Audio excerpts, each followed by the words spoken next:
Allez, salut à tous, c'est Matt. On se retrouve aujourd'hui pour notre vidéo du mercredi. J'en ai pas fait dimanche. Pourquoi? Parce que j'ai oublié. Voilà, il n'y avait pas d'autre raison, j'ai simplement oublié. Je me suis réveillé enfin, pas réveillé, mais littéralement, mais ouais, 6h30, 7h. Je me suis dit, ah tiens, j'ai oublié un truc. Et effectivement, j'avais oublié de faire la vidéo. Donc désolé pour ça, sincèrement. On va faire une vidéo sans doute un peu plus grande aujourd'hui. On va sans doute tourner autour des 25-30 minutes. Je sais pas trop. Il y a beaucoup de choses à dire, beaucoup de choses à revoir. On va commencer évidemment avec un petit point Twitter. On ira voir bien sûr Bitcoin, on va analyser tout ça, on va regarder les alts, on va parler du cycle d'investissement, comme vous l'avez vu sur la miniature, parce qu'il y a en vrai beaucoup de choses à dire. On commence avec un petit sondage que j'avais fait, je vais vous zoomer, je crois que c'est mieux comme ça, quoique. J'avais fait un sondage sur mon compte Twitter perso. En gros, combien de votre pourcentage est dans l'IA actuellement, parce que vous savez que les tokens IA explosent absolument tout, d'ailleurs on y reviendra, j'en ai TP pas mal. Et ben je suis assez étonné de voir que la très large majorité n'en a pas. Je ne comprends pas. Est-ce que c'est parce que des gens ont mass hold leur truc et qu'ils ont de toute façon rien acheté, ce qui est possible?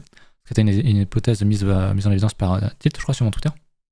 Ou alors, est-ce qu'en fait, il n'y a pas eu assez de FOMO malgré les charts et qu'en fait, on irait encore beaucoup plus haut pour forcer les gens à en acheter et à acheter un top? Peut-être. Honnêtement, j'avoue que j'étais très étonné par les résultats de ce sondage. J'ai fait un tweet sur le compte d'Albany qui a pas trop mal marché pour demander la fréquence à laquelle les gens regardent leur wallet. Et il y a des résultats qui sont quand même assez étonnants. Tous les jours depuis 5 balais, genre tous les jours depuis 5 ans. Bull market, bear market, ça change rien pour lui. J'avoue que c'est quand même vraiment beaucoup. Il y en a qui sont quand même un peu plus mesurés. Ils regardent ça une fois par semaine ou de temps en temps, voilà, 2 à 3 fois par mois. Ça, je pense que c'est vraiment le bon mélange. Enfin, le bon mélange, vraiment ce qu'il faut faire. 10 fois par jour, ça c'est vraiment trop. Condrix, là, 10 fois par jour depuis 5 ans, c'est vraiment abusé. Plusieurs fois par jour, ça c'est vraiment le truc qui va vous tuer. Si on parle bien d'investissement, franchement, faire le point une à 2 fois dans le mois, parce que c'est très volatile les cryptos, pourquoi pas. Mais un investissement, tu achètes et tu attends. Ça sert à rien de rafraîchir le truc sans arrêt en fait. Et je sais, moi aussi je le fais depuis que ça monte. Moi aussi je regarde plusieurs fois par jour, ce qui est très con. Après, voilà, j'ai l'expérience, je sais que je ne vais pas tout vendre maintenant. Je sais que même s'il y a un plus 1%, un moins 20%, ça ne m'affectera pas plus que ça. 3 fois par jour, il y en a beaucoup, tu vois. Donc c'est quand même, je trouve que c'est quand même beaucoup élevé. N'hésitez pas à me dire combien est-ce que vous êtes de votre côté dans les commentaires. On a Dokwan qui se serait caché en Serbie, mais la Corée du Sud le sait, elle le surveille. Il n'y a pas de traité d'extradition entre les deux pays, mais il y a quand même un moyen pour qu'il soit extradé via l'Union Européenne, etc., même si c'est pas encore fait. Donc peut-être qu'un jour Dokwan finira en prison, et ça, je trouve que c'est quand même une plutôt bonne nouvelle. Quelques news, mais qui ne sont pas forcément très significatives, à part quelqu'un qui a retrouvé 9,5 millions de dollars sur un wallet. Adresse qui n'avait pas bougé depuis 11 ans. 11 ans d'inactivité. On l'a posé la question, c'est pas moi qui a fait le tweet, c'est Ganja. Mais on avait posé la question sur les 412 BTC, combien tu prends de profit? Tu travailles, tu as 9 millions, 9,5 millions de dollars. Comment est-ce que tu prends de profit? Je pense qu'une très large majorité prendrait 100% de profit, et ce serait pas hallucinant non plus, tu vois. Par contre, j'ai été quand même assez étonné des réponses. C'est qu'il y en a quand même beaucoup. Voilà, 0%. Le gars, il attend en juin 2024. Pourquoi? On ne sait pas. Tu sors quand même 9 millions. Alors, sauf si t'en as déjà quelques-uns qui traînent sur un compte en banque ou quoi, que tu as une grande activité, ce que je peux comprendre. Mais je pense que c'est absolument pas le cas de tout le monde ici. Plus de la moitié, il attend 4 millions. Je trouve que c'est quand même assez honnête. Je pense que je ferais sans doute quelque chose comme ça. Je prends au moins la moitié et je laisse courir le reste pour jouer le prochain cycle, comme c'est a priori dans les prochaines années. Par contre, 10% de profit et 10% des ailes, c'est quand même pas énorme. Et le reste, en attendant, je trouve que les gens sont quand même très greedy. T'as 9,5, quasiment 10 millions qui te tombent dessus. Tu prends 10% de profit ou 0. Je trouve que c'est quand même un poil abusé. Même si tu TP, entre guillemets, le bottom, je veux dire, c'est de l'argent qui dort depuis 11 piges. À un moment donné, il faut quand même le sortir. Voilà, sinon Bitstamp a eu l'agrément, enfin c'est pas vraiment agrément le terme, mais l'accord de l'AMF pour opérer en France, comme du coup Binance et Bitpanda. Donc c'est cool, ils ont fait un petit tweet assez marrant en plus. Donc avec le hashtag allez les bleus. Ça m'a fait marrer, donc j'ai repartagé. On va passer sur les charts, pardon. BTC dump un petit peu actuellement. On va passer carrément en daily, en hebdo. Vous savez quoi? On va reprendre les choses à zéro. On va repasser en hebdo. Voilà où on est actuellement sur le chart. On a pas mal de gens qui ont cette impression d'avoir raté leur investissement, d'avoir raté la bonne porte d'entrée, d'avoir raté les structures, etc. J'en parlais d'ailleurs tout à l'heure avec mon graphiste qui a fait cette miniature. Il est pas dans le mouvement, il a raté le truc, il a l'impression d'avoir raté le train, tu vois. Pareil, il avait des belles structures sur les alts, des beaux double bottom, etc. Et pourtant, il n'a pas acheté. Je pense que c'est pas le seul qui est dans cette situation-là. Tranquille, les gars. Encore une fois, le halving n'est pas tout de suite. Moi, je l'ai noté pour mars 2024, mais il y en a qui parlent même de mai. Donc voilà, on n'a pas encore la date exacte. Hein, ça va dépendre des blocs. Plus on va avancer dans le temps, plus ce sera sûr. Mais pour l'instant, voilà, il y a rarement une seule porte d'entrée. On a très rarement fait un truc comme ça. On monte et puis on retrace pas. On fait ça et puis on repart derrière. C'est possible. Rien n'est impossible sur les marchés, mais franchement, il y a quand même peu de chance. Ok. Donc attention là-dessus, pas de FOMO. En plus, la chart est quand même assez belle. Je vous en parlais, il y a un gros niveau au-dessous, on va y revenir. Il y a quand même pas mal de chances déjà qu'on puisse redump, revenir chercher les 20-21K à minima, ce qui pourrait offrir des entrées sur les alts. Donc ça, il faut bien y penser. Et encore une fois, moi je pense qu'on a un bottom ici. Il me paraît, vous savez, il y a une charte qui représente les cycles de marché et il espère, comme beaucoup d'autres, j'avais déjà vu ça sur Twitter, qu'on est en fait sur le dernier mouvement haussier avant de refaire un nouveau plus bas. Il y a beaucoup de gens qui voient ça, donc ce qui me fait dire qu'on a sans doute déjà un bottom. Après, je suis pas devin, comme j'ai dit, je pense qu'on est quand même très proche d'un bottom. Est-ce qu'on a le bottom ici? Je sais pas. Mais admettons qu'on ait un top ou qu'on l'a mis un peu plus haut. Pour moi, ce serait pas bien qu'on vienne prendre un peu en dessous, reconstruire, tu vois, et faire quelque chose derrière comme ça. Mais globalement, on est dans une grande structure de bottom si on l'a pas déjà, dans tous les cas. Donc, encore une fois, tranquille. Je vais vous le remontrer dans le passé, mais le halving n'est pas non plus le déclencheur ultime d'un bull market. Bon, ici, voilà, il y a eu ce cas-là où on a quand même une bonne porte d'entrée quelques mois avant, et c'est la zone que je vais cibler. 3 mois après, 3 mois avant le halving, ça te donne globalement, dans 100% des cas, toujours une bonne entrée. Ça ne sera pas forcément le bottom ultime, mais tu auras un bon retracement avant une grande montée en général. Ça a été le cas en 2020, on peut le voir ici en 2016. On a une bonne entrée, pour le coup c'était un mois après, et encore avant, je ne sais pas si j'avais tout l'historique ici, mais voilà, ça a eu quelques opportunités avant sur des grosses bougies rouges, et effectivement le bottom était déjà marqué depuis longtemps. Mais encore une fois, vous voyez, si on est dans un mouvement comme ça, on a largement le temps de dump, consolider et repartir derrière. Donc franchement, il y a le temps. Le pire truc que vous puissiez faire, c'est de FOMO 3 bougies rouges, 3 bougies vertes sur le BTC en hebdo. Voilà. Donc franchement tranquille, on a peut-être un bottom, mais des entrées, il y en aura plusieurs. Ok. Allez-y petit à petit, vous savez que je vais vous parler du décès, on y reviendra tout à l'heure si j'oublie pas, mais encore une fois, il y a le temps. Lissez vos achats, évitez d'acheter quand il y a énormément de vert, achetez quand il y a du rouge, surtout dans ces périodes où on a quand même déjà bien dump, et vous serez bien, à mon avis. Ça c'est pour le daily. Pour l'hebdo, le daily, il n'y a pas forcément grand chose à dire à part que vous le voyez ici. On est en train de faire une bougie en avalement à la baisse, ce qui est pas très bon. On va sans doute venir casser tout ça. On va aller regarder ça d'ailleurs tout de suite en H4. Mais on est en train de dump et vous savez que j'ai ce grand niveau moi, que j'appelle une LP. Qu'en soit on peut même tracer comme ça vu qu'il y a eu pas mal de mèches ici. On va la casser, on va aller prendre la liquidité. La question c'est est-ce qu'on va réintégrer assez vite pour repartir ou pas? Moi je pense pas nécessairement, je pense qu'il est quand même temps maintenant de quand même dump un petit peu, de venir retracer, pourquoi pas venir rechercher cette structure là. Ça me semble pas improbable. En plus on a le Vegas H4 qui est rouge ici. C'est pas le gros vert, un vert bleu, mais bien le rouge qui est dans le fond. Donc oui, pour moi c'est des niveaux qui sont intéressants pour le suivi de tendance, et encore, je veux dire, même si on fait ça, on pourrait encore, tu vois, consolider et repartir vraiment que fin du mois. Donc, tranquille, on a le temps. Il y a largement le temps de faire d'autres structures. Voilà pour BTC. On va faire un petit point sur le DCA. Et puis on reviendra un petit peu après sur les alts, parce que c'est quand même assez intéressant. Alors je vous dis, je ne suis plus partenaire Bybit. Pour autant, je continue de vous parler du DCA Challenge, parce que je vous l'ai dit, 25% des gains iront pour vous dans un giveaway, parce que c'est l'argent que je mets avec l'argent des RFL. Donc c'est entre guillemets votre argent, tu vois. Mais voilà. Du coup, au niveau des détails, j'ai baissé le niveau d'investissement. Avant, j'achetais un token, enfin pardon, $1 sur toutes les cryptos, donc ça fait à peu près $20, je crois, par semaine. Par jour, pardon. Là, je suis passé à une semaine d'achat et j'achète 2 tokens. Donc j'ai vraiment réduit la force d'achat, parce que je vous dis, moi, à la base, je pensais acheter sur 3 mois quand on était vraiment très bien il y a quelques semaines, un mois. Bon, finalement, on a bien pump, donc tant mieux. Mais du coup, je réduis un petit peu ma force d'achat pour la réaugmenter quand on va redump. Ok? Ça, c'est important à comprendre, c'est très important. J'attends vraiment plusieurs bougies rouges sur Bitcoin par exemple ou sur les alts pour vraiment retrouver un rythme, un momentum d'achat beaucoup plus important. Donc on est sur le Waves, Shiba, ICP, Doge et Aave, ce qui est quand même des trucs assez tranquilles. C'est des choses qui vont performer a priori. Alors c'est pas les maxi shitcoins qui vont faire x500, on est d'accord.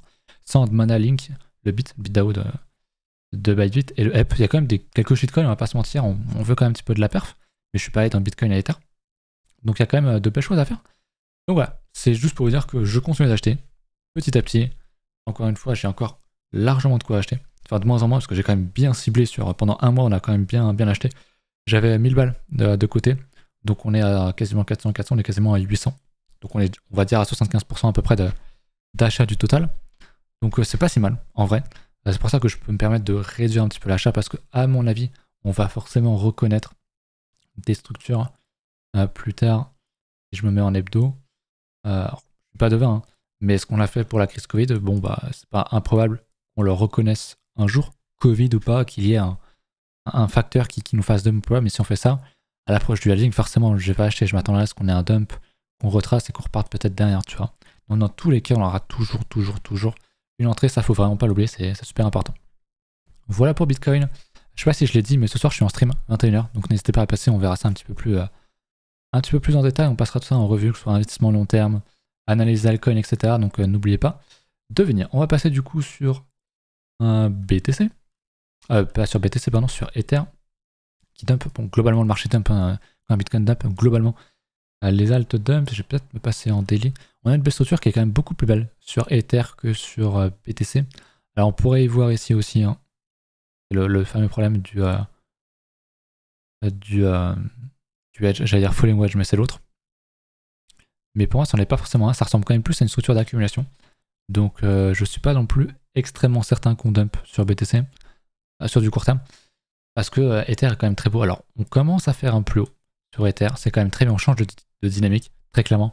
Pour moi, il y a des choses qui se passent. Après, j'ai quand même peu d'espoir pour voir Bitcoin tomber et Ether pump. Il y a quand même peu de chances que ça arrive. C'est déjà arrivé dans l'histoire, on en a déjà parlé. Mais je parierais pas forcément là-dessus parce que c'est 0,1% du temps. Donc encore une fois, même sur Ether, on a le temps. Vous voyez que la structure, elle est longue. Le bottom, il était en juin de l'été dernier, donc il y a quasiment un an. Enfin, il y a bien plus de 6 mois en tout cas. Donc il y a vraiment le temps. Faut pas trop se presser, faut quand même commencer à acheter, surtout quand on voit des grosses bougies rouges. Mais laissez votre achat. Prévoyez d'acheter. Moi, je ciblerai assez facilement du coup le halving. Hein. Je pense que on va dire qu'il est en mars, le halving, même si elle est en mai. Je rajouterai 1 mois à 2 mois au-delà, et c'est le grand max. Là, voilà, pour l'été d'après, pour l'été de 2024, pardon, pour moi, il faut que j'ai tous mes bacs qui soient dans les cryptos. Tout ce que je veux investir doit être investi. Et il reste encore quelque chose comme voilà, 70 bars hebdomadaires. C'est donc 500 jours quasiment. Donc, il y a le temps. Vraiment, il y a le temps. Ça, c'était pour Ether. On va voir ça perd en BTC, bah forcément. Il tient beaucoup plus le dump que BTC, donc c'est vert. Sur la paire Ethereum Bitcoin, vous savez que cette charte est très visuellement bullish. J'aime beaucoup cette grosse résistance qu'on attaque encore et encore et encore. Elle va finir par casser, puisque plus une résistance ou un support est touché, plus il a de chance de céder. Je vous l'ai déjà dit. Je sais que dans la tête des débutants, c'est tout l'inverse. Plus ils voient un niveau évident, plus ils disent ok, c'est un niveau évident, donc il est fort, donc si on se là, bah, je vais le short. Bah en fait non, on va le casser. Donc c'est vraiment à suivre. Et si effectivement on est amené à le casser dans les prochaines semaines, bon, on aura quand même un très gros mouvement sur les alts, à mon avis. Mais derrière, un jour ou l'autre, on connaîtra un dump et on reviendra retester des niveaux dans ce coin-là. Donc on a toujours des portes d'entrée, ok. C'est impossible de buy le pur bottom, ok.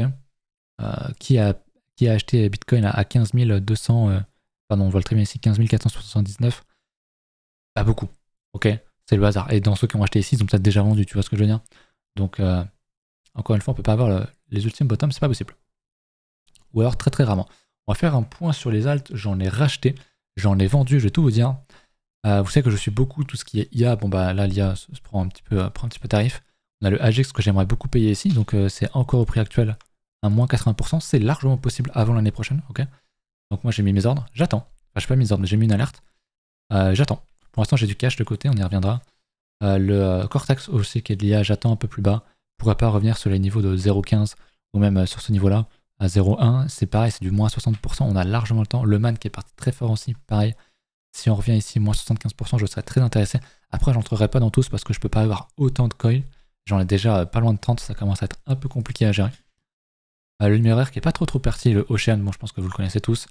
J'en avais parlé, j'avais call la cassure ici. Bah, pareil, si on retourne en bas, c'est du moins 50%. Donc il y a vraiment des choses à faire. Le DBC est maintenant dans ma liste à surveiller puisque je l'ai TP. Je l'ai full TP ici. C'était à 73 là, quelque chose comme ça. Donc il a bien dump, lui c'est pareil. Hein. Si on retourne dans ces niveaux de prix, je vais en prendre une bonne louche. C'est moins 80% d'ailleurs, je vais mettre une alerte dans le coin. Pas de souci. Parce que ça pour moi c'est un très gros shitcoin. Et vous savez que je suis un shitcoiner, j'aime beaucoup ce genre de token. Et en plus cette l'IA, c'est une perspective, une narrative que j'ai envie de suivre pour les années suivantes. Donc je vais forcément rentrer là-dedans. Et je sais qu'on voit ici un potentiel, je dirais double bottom mensuel. Ok, si je trace quelque chose comme ça, je pense que vous l'avez vu. Mais, quel enfer. Si on fait quelque chose comme ça, c'est extrêmement bullish, on est d'accord. Et pour autant, avant de faire ça, on pourrait très bien venir retester un peu plus bas, refaire des petites structures, on pourrait racheter, tu vois. Donc on a vraiment beaucoup d'opportunités. Encore une fois, il y a quand même peu de chances qu'on aille vraiment to the moon, et qu'on entre vraiment dans un bull market au sens propre du terme. Hein. Pas faire un petit 800%, quoi. Je parle d'un bull market, c'est des montées, des ATH sur plusieurs mois, ok, sur un peu toutes les cryptos. On n'en est pas encore là, on est d'accord. Et il y a peu de chances qu'on soit là-dedans pré-halving en fait. Jusqu'à présent, on l'a jamais fait, donc je verrai pas trop pourquoi est-ce qu'on le ferait maintenant. Je pense qu'il y a beaucoup de FOMO qui commencent à arriver. Des gens qui commencent à se dire putain, j'ai raté le train, je vais acheter maintenant, c'est ultra haut, mais au moins je suis sûr d'être dedans pour le long terme. Puis en fait, ils vont se prendre à moins 80%. Et ils vont peut-être vendre en se disant bah putain, retour du bear market en fait, ou je sais pas quoi, tu vois. Ils vont être trop sujets aux émotions, donc tranquille. Ça, c'est pour les alts que je surveille. Il y a le ILV aussi, dans la perspective métaverse, que j'aimerais beaucoup rentrer sur le. Ouais, il a fait un double bottom. À moins 30%, moi, je pourrais poser des billes, éventuellement. Le XTP, j'ai pris des profits. Le RLC n'est pas trop parti de mon côté. Il a cassé son niveau. J'étais rentré à peu près sur les prix où il est actuellement, je crois. J'avais pris un petit légèrement plus bas, mais pas grand-chose. Donc ça aussi, c'est de l'IA. C'est un coin que j'aime beaucoup, mais lui, je suis prêt à le voir aller beaucoup plus bas et le racheter. Hein, pareil, s'il fait un moins 50%, quelque chose comme ça, c'est un truc que je vais renforcer assez rapidement. On a le Benki, ou le Benchi, je pense qu'on le prononce plutôt. Pareil, c'est pas de l'IA, j'ai une connerie. C'est un LSD, donc un Liquid Staking Derivative, qui pourrait aussi être une nouvelle narrative pour le prochain bull market. Comme le Fist qu'on verra après. Qui nous fait un beau double bottom en hebdo, donc j'en ai pris par acquis de conscience, entre guillemets. Le GRT, on l'a présenté plus d'une fois ici. Il nous a fait une belle structure. Lui, il a bien pété. Pareil, il touche un Fibo. Donc lui, bah, je serais pas étonné que, même s'il va un peu plus haut, qu'il dump petit à petit et qu'on ait une entrée, tu vois, ici un jour. C'est pas du tout impossible. Peut-être qu'on n'ira pas. Peut-être qu'on fera pas le moins 60%. Mais il y a quand même pas mal de chances pour qu'on le fasse. Donc, tranquille. Et de toute façon, chasser un truc comme ça, c'est vraiment le pire truc à faire. C'est vraiment le pire truc à faire. C'est trop de gens le font et trop de gens le regrettent. Le fils, du coup, qui ressemble beaucoup au. Donc, c'est le Staffy, pas de conneries. Qui ressemble beaucoup au BenQ. Qui lui a pété, qui a fait une belle bougie de 100% un jour, je crois. Un truc comme ça. Mais voilà. Je prends un petit peu de rouge, pareil, je suis prêt à le revoir, même réintégrer, venir chercher le bad range et je le rachèterai sans doute sans aucun souci. On achète petit à petit, encore une fois, on a plus d'un an pour se positionner sur les cryptos. Donc, il y a le temps. Ok? Je le répète, c'est très important. Le DYDX, pardon, qui fait une structure qui est juste magnifique. Moi, je suis rentré sur la cassure, j'ai dû rentrer à peu près sur les prix actuels. Pareil, si réintègre, pour moi, c'est pas trop un problème. J'irai l'acheter. Mais c'est vrai qu'il y en a beaucoup qui sont en plein retest, donc qui, dans les prochaines semaines, pourraient faire un plus haut. Et donc, pourraient faire monter Bitcoin, du coup. Enfin, Bitcoin pourrait monter aussi. Donc, c'est pour ça que j'ai quand même pris des profits, parce qu'on sait jamais. Mais je reste quand même assez, je dirais, planté dans le marché. Il y a une belle structure. Peut-être qu'elle ne posera pas le bottom. Peut-être qu'on fera une structure plus basse et qu'on aura un bottom. Mais dans tous les cas, on a une grosse structure de range qui va se dessiner ou qui se dessine. Admettons, si on fait un plus bas, qu'on réintègre, et ben en fait, c'est quand même une grosse structure. On est quand même au moins dans la première moitié de la structure. Donc, ça m'intéresse. Et j'ai payé la cassure. Mais j'ai pas mis non plus. Je dois avoir, je sais pas, 2-3% de mon folio dedans. Donc, tranquille. Le dodo, on a déjà parlé, il a bien pété. Sur réintégration, qu'est-ce qu'on a d'autre là-dedans? On a le PKN, qui est, vous le savez, un token lié au monde adulte, on va dire, qui commence à nous faire une structure. J'ai acheté en pré-shot, j'en avais holdé, mais le truc a fait à moins 99%, je crois, ou un truc comme ça. Donc j'en ai racheté une petite touche ici, pareil, je suis prêt à le voir à moins 70%, j'en reprendrai une cuillère volontiers, parce que je crois beaucoup dans le prono pour la crypto. Pour moi, c'est vraiment un des secteurs qui en a le plus besoin. Niveau paiement, parce que j'ai déjà dit, hein, ils vont éviter beaucoup de frais intermédiaires avec les banques, notamment. Ça, on s'en fout, c'est des shitcoins. J'ai aussi, oula, je prends à moins 30% aujourd'hui. C'est donc le BDP. Je l'ai sorti hier, à peu près sur ces niveaux de prix là. J'ai sorti 70% de ça. J'en avais acheté là-dedans, j'avais renforcé un peu là-dedans. Donc je suis sorti en très gros profit là-dedans. Je crois que c'était mon 2 ou 3e bag. Donc ce qui est quand même assez intéressant, c'est de l'IA aussi. Ça, c'est aussi un truc que je vais garder pour plus tard. Lui, il a pris, si on prend à partir de la clôture ici, voilà, il a pris 15 000%. Donc c'est un truc qui doit, à un moment donné, dump. J'attends beaucoup de la clôture hebdo de ce truc-là. S'il close dans la bougie, enfin dans la résistance rouge ou en dessous, c'est pas improbable que je sorte 100% de ma position. Parce que ça, c'est pareil. Je veux dire, il va faire il y a un potentiel de moins 90%. C'est un gros shitcoin, ok. Il est sur MEXC, qui est donc qui est un peu mon exchange favori pour repérer les shitcoins. J'ai un lien en description si jamais vous voulez. Vous devez y gagner un truc, c'est un lien partenaire. Donc, j'ai jamais fait de pub pour eux, mais ils m'ont filé un lien partenaire. Donc, franchement, n'hésitez pas. Moi, j'aime beaucoup cette plateforme. Et pour autant, ne holdez pas sur la plateforme. Servez-vous-en pour trader, pour acheter long terme et mettez ça sur un wallet. Ce sera quand même bien plus safe. Donc, parce que ça, c'est pas sur Bybit, c'est pas sur Binance, hein, très clairement. Donc, ouais, lui, même à partir en 2 semaines, il a fait 2300%. C'est n'importe quoi. Et on est que sur des débuts de structure. Il est assez récent là-dessus, j'ai pas tout l'historique, ou alors il est très récent. Mais c'est un truc qui peut faire x100 facile. Si on le rachète quand même assez bas. Donc, pareil, moi, je vais mettre une alerte. Je vais poser un petit Fibo comme ceci. Vous savez qu'on vient souvent rechercher le 88.6. Donc je vais le mettre ici, légèrement au-dessus. Je vais mettre une alerte et pareil. Si on retourne ici, donc c'est du moins 80%, hein, même moins 90% quasiment. Au prix actuel, c'est moins 72% en fait. C'est pas tant que ça, mais ça reste énorme et on pourrait aller beaucoup plus bas. Donc encore une fois, on a le temps. J'ai pris les profits. Je commence du coup à avoir du stable de côté. Je vais avoir à peu près 10% de mon folio qui est instable. Je suis prêt à passer 50 à 50% assez rapidement selon ce que fait le marché dans les prochaines semaines. Mais encore une fois, je suis là pour du long terme, pour jouer le cycle entier. Donc je vais pas essayer de trop jouer à l'intérieur de structure de bottom, vous voyez ce que je veux dire? Sauf si vraiment on a un très gros mouvement sur BTC, sur les alts qu'on fait ça, que les gens vont forcément en vouloir. Bon bah là-dedans, je passerai sans doute à 70% fiat si on fait un truc comme ça, pour racheter tranquillement pré-halving et repartir tranquillement derrière. Mais encore une fois, on n'y est pas. Voilà pour le BDP, donc c'est vraiment des purs shitcoins. Hein. J'ai pris du A0 aussi, qui est pas mal, on l'a parlé, je sais déjà plus ce que c'est. Si c'est du zero knowledge. Pareil, potentiel nouvelle hype. Lui, il nous fait une bonne structure, j'ai acheté sur la résistance. J'ai pas de race, c'est pas grave. J'ai dit de pas le faire, mais je le fais quand même. Parce qu'il est vraiment très bon, on a fait un mini double bottom ici aussi. Pareil, c'est un truc que je suis prêt à avoir 50% en dessous et je le rachèterai fort volontiers.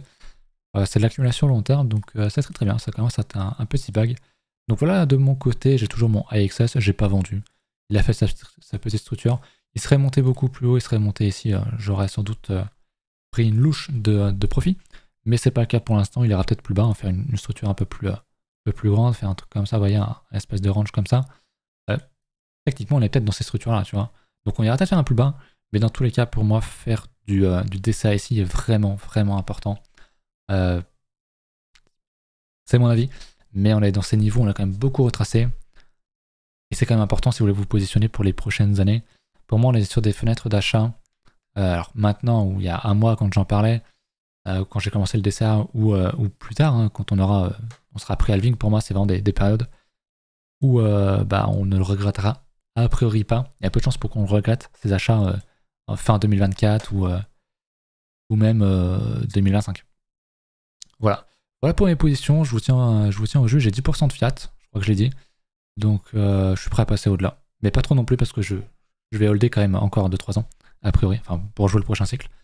Donc j'ai pas envie de TP. Imaginez, je TP, je sais pas, 80% de mon folio ou plus, et puis en fait, on fait ça, tu vois. J'aurais tellement la mort. Je préfère vraiment être à 10% fiat et qu'on fasse ça, pour faire une structure plus long terme, que avoir 80% de fiat ici et qu'on fasse ça derrière. et qu'on vienne retester plus tard. Mais vous voyez ce que je veux dire? Après, c'est ma vision des choses, c'est comme ça que je vois les choses, c'est comme ça que je gère mes investissements. Je préfère être dans le train, quitte à avoir être entre guillemets un peu trop lourd et pas avoir le plus bas du plus bas en termes de prix que de regretter un truc et de voir un truc partir sans moi. Là, j'ai 10% de fiat, je suis prêt à ne pas y toucher pendant 1 an et à attendre une prochaine fenêtre de tir assez large, type crise Covid, ou voilà, on aura peut-être un gros dump un jour comme ça, ou qu'importe, une nouvelle structure, même si elle est un peu plus haute. Je préfère la jouer assez sereinement. Voilà pour ça, voilà pour mes positions. On va regarder du coup le marché tradi, le SP qui a bien cassé son oblique, sa LP. Il n'a pas encore cassé la seconde sur clôture, donc on va surveiller ça de près cette semaine.